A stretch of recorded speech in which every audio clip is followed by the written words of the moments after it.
grab your imaginary passports and your bags because it's time to become world-trotting explorers right where you are. Hello. My name is Asher and I'm your host along with my mom, Kristen.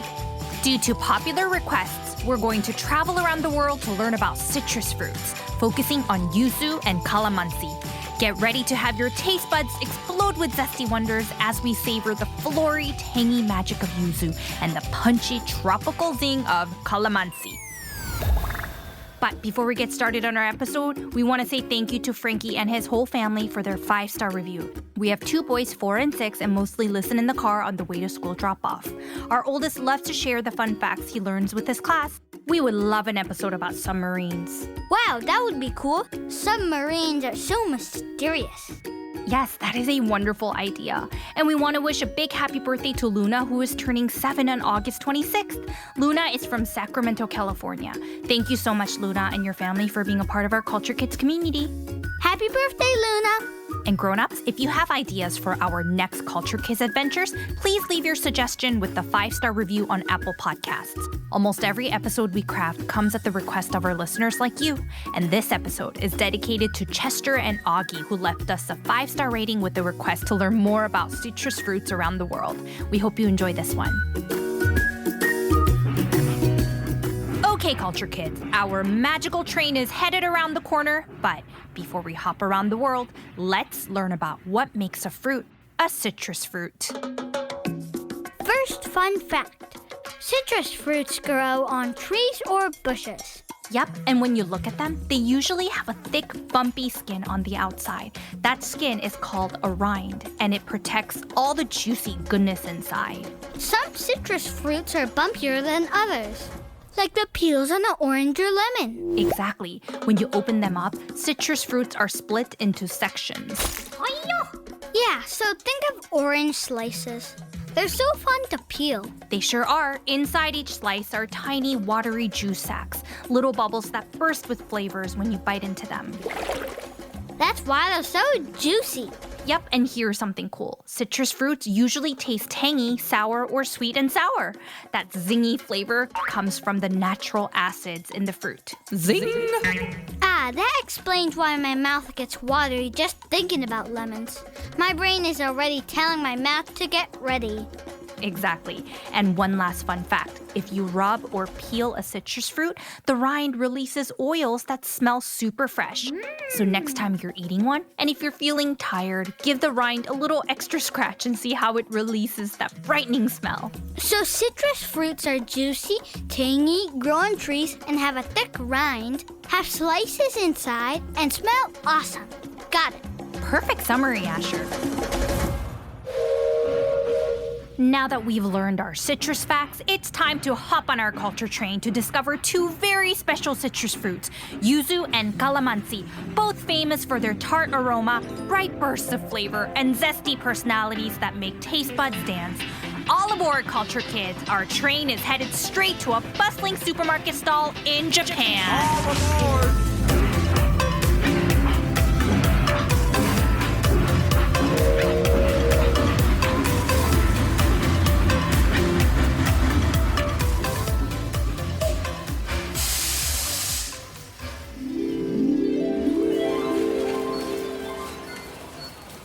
We just arrived at a Japanese supermarket, and the first thing I notice is how bright, colorful, and neat everything looks. There are rows of fruits and vegetables arranged like little works of art, shiny apples, perfectly lined up pears, and fresh greens misted with cool water to keep them crisp. The air smells clean and citrusy, and right in front of us, there's a special section for seasonal fruits. Whoa, Mom! Look at all the fruit stalls. They're so colorful and pretty. I see oranges, mandarins, but I can't tell which one is yuzu. Ooh, I spotted some right here. Look closely, Culture Kids. Yuzu is about the size of a tangerine, small enough to fit in your hand. Its skin is bright yellow, sometimes a little green, and it's bumpy and wrinkly. Some are as small as a golf ball, others are as big as a baseball. Yeah, it looks lumpy but kind of cute. Like a lemon with a funny personality. perfect way to describe it, Asher. And if you held one up, you'd notice it's round, but not a perfectly smooth circle. Inside, it looks a bit like a lemon with pale yellow flesh that's very sour. It has lots of seeds and just a little bit of juice. Should we open one and take a slice? Well, people don't usually eat the whole yuzu fruit plain. It's too tart and has lots of seeds, as I described earlier. Instead, it's used in Japan to make sauces like ponzu to flavor teas, sweets, and, of course, even ice cream. The zest, the outer skin, is also sprinkled on dishes for a bright, zippy taste. Yeah, and we're not cooking anything right now. Yeah, and yuzu isn't just food. It's part of Japanese culture. For hundreds of years, people in Japan have treasured yuzu not only for its flavor, but also for its smell. In the winter, some families might celebrate the solstice by taking a yuzu bath, floating whole fruits in hot water. It makes the bath smell cozy and fresh, and people believe it helps keep them healthy in the cold season. I want a yuzu bath. Maybe it will feel like swimming in a giant tub of lemonade. Yes, but warm. So is Japan the home of yuzu? Well, yuzu first grew in China and crossed into the Korean peninsula and then Japan during the Tang dynasty. It gained popular cultural and culinary significance in Japan and became most treasured. But chefs all over the world love using yuzu now for its unique tangy flavor. In Korea, for example, people make a special yuzu honey called yujacha, which I grew up drinking. Can I take a sniff now? Oh yes, go ahead. Scratch the rind. Whoa, my nose is tingling. It smells so zippy and fresh. Yep, even if you don't eat it by itself, its juice and peel adds brightness and flavor in so many ways. And citrus fruits like yuzu aren't only food, they carry stories through flavor, aroma, and culture. That's why yuzu is such a special part of life in Japan. That's cool that the fruit isn't just food. It's part of people's culture too. All right, culture kids, our magical train is here once again to roar us off on our next citrus adventure. I think we're steaming ahead to a land bursting with sunshine and flavor to learn about a beloved fruit called calamansi. So buckle up now because we're headed to the Philippines.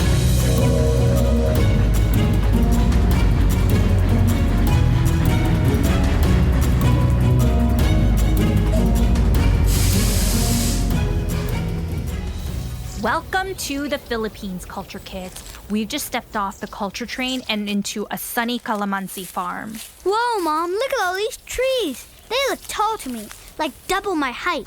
Yes. Some calamansi trees can grow really tall, like 10 to 20 feet, when planted in the ground at farms. But when grown at home in pots, they stay much smaller, most maybe just about 4 to 8 feet. So at home, you might see a teeny calamansi bush instead of these tall farm trees we're looking at right now. I also see small star-shaped white flowers. They smell really good, Mommy. Yes, those are beautiful blossoms of the calamansi tree. Delicate, star-shaped white petals with sunny yellow centers. They smell so sweet and fresh, like a little citric perfume for the whole farm. Ooh, I think I see the calamansi fruit dangling by the flowers. These are green. Oh wait, that one is orange. Yes, and here they are, round calamansi fruits, about the size of a golf ball. When they're still growing, the skin is bright green, but as they ripen, they turn yellow-orange. The rind is smooth and thin and kinda shiny, not bumpy like a lemon. Should we try a green one or an orange one? Let's go with the orange one. It's riper and easier to squeeze. Okay, pull it a little closer and try scratching the rind with your nail and take a big sniff. It smells fresh, like a lemon mixed with an orange. Yes, and doesn't it smell different from the yuzu? Yuzu smells kind of like a lemon mixed with flowers with a hint of herbs, while calamansi smells more like a lime mixed with an orange. Cool. Now let's use scissors to snip off the top. Snip! And now I'm gonna carefully split the fruit in half with our imaginary knife. Call the fruit ninja. Hi-ya! Whoa, juice exploded everywhere. Inside it's bright orange with juicy little sections. So many seeds are in there. My mouth is watering. Yup, calamansi is small but packed with seeds. That's why people don't usually peel and eat it like an orange. And it is bursting with lots of juice, making it very different from yuzu, which has less juice and is prized more for its fragrant peel. Okay, I'll give it a squeeze. Whoa, juice is dripping down my fingers. Okay, I'm taking a lick. Go for it, culture kids. Ah, my cheeks are tingling. It's so sour, but kind of yummy too. Let me try it again. Yep, it's still sour. That's citric acid at work. Calamansi is very sour and tangy, which is why people here use it in so many ways. Families squeeze it over noodles, grilled fish, or into dipping sauces. Some drink calamansi juice with honey or sugar for a nice, refreshing drink. And bakers even use it in cakes, candies, and of course, ice cream. Next time, I want to try calamansi juice instead of lemonade to cool off on the hot summer day. Oh yeah, I think that would be delicious. So, while the Philippines is the heartland of calamansi, this little citrus also grows in parts of Indonesia, Malaysia, Brunei, and southern China, and even in Hawaii, where gardeners love it. I mean, a fruit this tangy and special has to be loved by a lot of people. Let's take some back to our home in America on the culture train. Oh, I wish we could, Asher, but unfortunately, we cannot bring fresh fruits like calamansi from one country into another, even if it's just for a snack for our trip back. Really? It's just fruit. What could possibly go wrong? That's a great question. So even fruit that looks perfect might have tiny bugs or plant diseases hiding inside, things too small to see. These creatures or germs can travel across borders and make gardens, farms, or forests very sick in the new place. Aw, that makes sense. Let's keep all our plants and people healthy, you guys. But don't worry, if you'd like to taste that special fruit like calamansi, first check if fresh fruit or juice is available in your own country or region. Or if you have room and the right climate, you can look into growing your own mini calamansi tree if it's allowed where you live. Cool. I hope it's available in our grocery store back home. Well, I guess it's time to go back and find out. And speaking of, it looks like our magical train is around the corner. And to our culture kids, we hope you loved our citrus journey and discovered how many different citrus fruits like yuzu and calamansi are waiting to be explored around the world. With just one fruit, you can taste a piece of a place and learn a story of culture. Next time you're shopping with a grown-up, become a flavor explorer. Peek into the produce aisle and see if there's a fruit from another part of the world. Maybe you can observe it, try a sniff test, and if it's safe, take a tiny taste because you never know, it could be your new favorite fruit. And thank you for listening today, for being a brave, adventurous, and curious explorer. And lastly, always remember you and your family are valued, welcomed, and celebrated for exactly who you are because every child belongs here at Culture Kids. See you next week.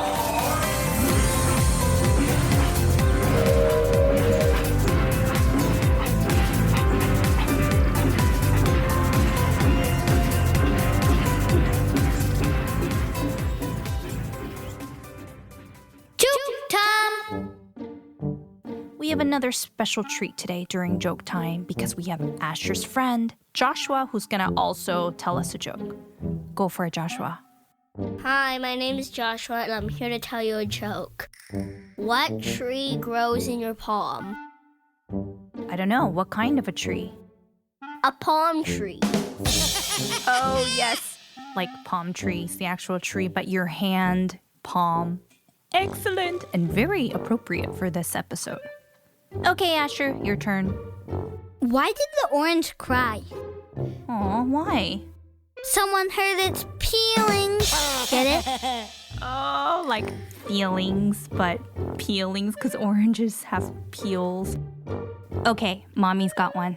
Go, go, go. What did the orange say to the lemon? What? You're my zest friend forever. Oh, I get it. 'Cause like best friend, zest friend, the zest. Yeah, and I bet they also say, you're my zesty. All right, that's enough. Thanks for joining us today. Don't forget to subscribe to our channel and feel free to follow us on Instagram at Culture Kids Productions for fun behind the scenes and much more. You can also email us at hello@culturekidsmedia.com anytime to say hello or if you'd like a shout out. We always love hearing from you. Have a zesty day until next week. Bye-bye.